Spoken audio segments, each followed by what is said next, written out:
First and foremost, before you begin reading this book, I would urge you to read this note first.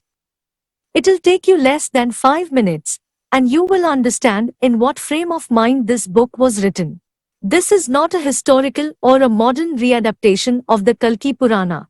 This is a grounded fantasy book that takes inspiration from the life of Kalki, the idea of Kaliyug, and other Mahabharata and Ramayana references. But it is an absolute work of fiction.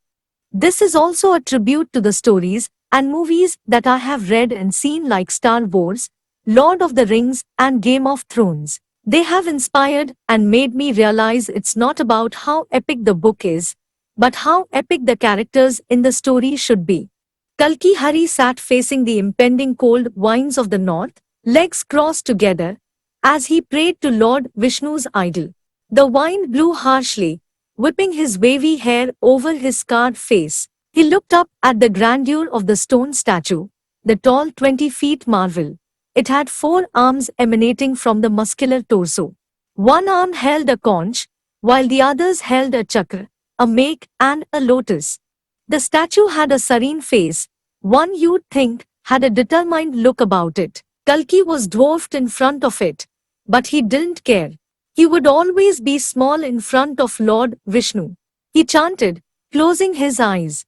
Cold didn't seep into him, didn't set off tremors deep inside his marrow, like it would to another person. He had the patience and drive for it. He had the power of Lord Vishnu in him. Be with me. And then he opened his eyes. He stood up on his feet, brushing the snow from his feet, as a parrot casually landed on his bruised shoulder. He patted the bird, lightly scratching its neck. Then he reached out for the Ratna Maru sword, impaled in the frozen glacier.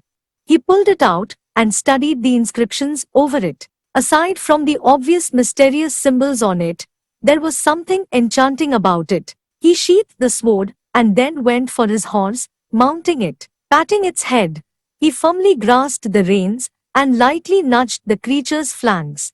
The horse was none other than Devdutt, named after a man he once knew. The forelimbs of the horse rose up, momentarily blocking out the shape of the rising sun. He was ready. Fear now, for he was coming.